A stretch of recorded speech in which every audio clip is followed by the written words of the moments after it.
ఒక్క నిమిషం.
ఎంత ప్రేమగా చూసుకుంటామో ఒక ఊరిని సొంత భూమిని అంతే ఆప్యాయంతో ప్రేమతో చూసుకొని ఈరోజు వ్యవసాయం దండగానే పరిస్థితుల నుంచి వ్యవసాయాన్ని పండుగ చేయాలి అని చెప్పి శ్రీమతి సోనియా గాంధీ గారి నేతృత్వంలో ఏర్పడ్డ ఆనాటి వైఎస్ఆర్ ప్రభుత్వం రెండవైన నాడు డాక్టర్ వైఎస్ రాజశేఖర రెడ్డి నాయకత్వంలో ఏర్పడ్డ ప్రభుత్వం సాక్షిగా రైతులకు ఉచిత కరెంటు ఇవ్వడమే కాదు, వందల కోట్ల రూపాయల రైతులకు కరెంటు బిల్లులను మాఫీ చేసి ఆనాడు రైతాంగం ఆదుకున్న మొదటి సంతకం ఎల్పీ స్టేడియం సాక్షిగా డాక్టర్ వైఎస్ రాజశేఖర రెడ్డి గారు పెట్టింది.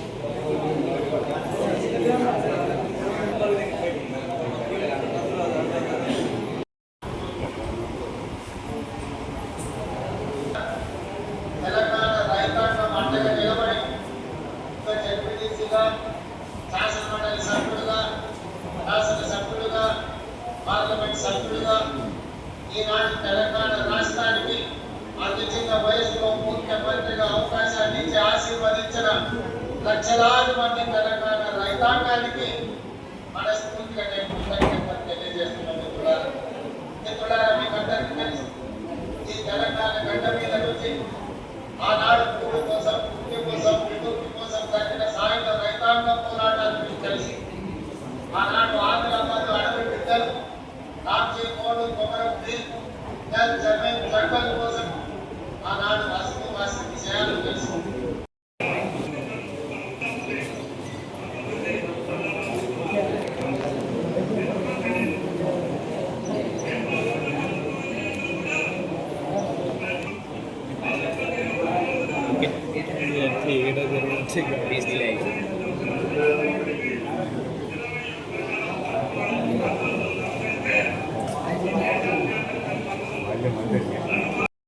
సందర్భంలోకి విచ్చేసిన వ్యాఖ్యానం ద్వారా ఆధ్యాత్మిక సభని హృదయంగా నడిపించగలిగిన ఏకైక వ్యక్తి తెలంగాణలో ఎన్నో ప్రభుత్వ కార్యక్రమాలు తన శైలిలో కార్యక్రమాన్ని కొనసాగించవలసిందిగా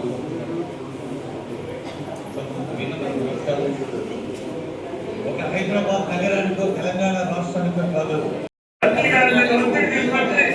ప్రభుత్వ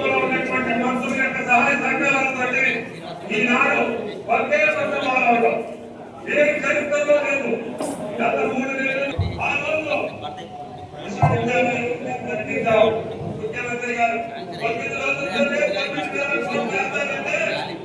అందరూ కొద్దిగా అపహాస్యం చేశారు. అదేవిధంగా దాన్ని కాల్చుకునేటట్టు ఎలాగా పడుతున్నారు. కానీ ఈ రోజు సాయంత్రం లేచి అయితే ఇది ఎక్కువ సాధ్యపడింది.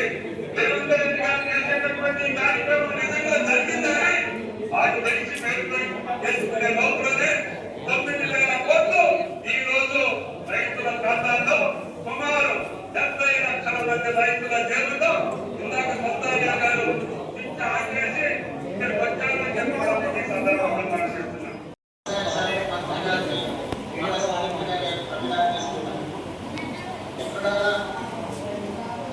సచివాలయం సాక్షిగా ఇక్కడ జరుగుతున్న సంబరాల రైతు వేదికల ముందు లక్షలాది మంది రైతాంగం దాదాపుగా 70 లక్షల కుటుంబాలు 1,49 లక్షల ఎకరాల యజమానులు 9,000 కోట్ల రూపాయలు రైతు భరోసా పథకంలో భాగంగా ఈ 9 రోజుల్లోనే వాళ్ళ ఖాతాలో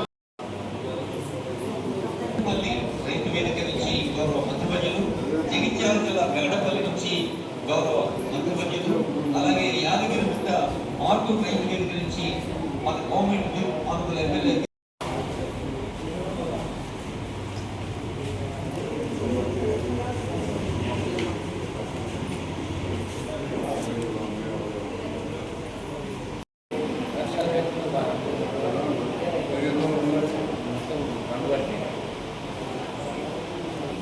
సమూహ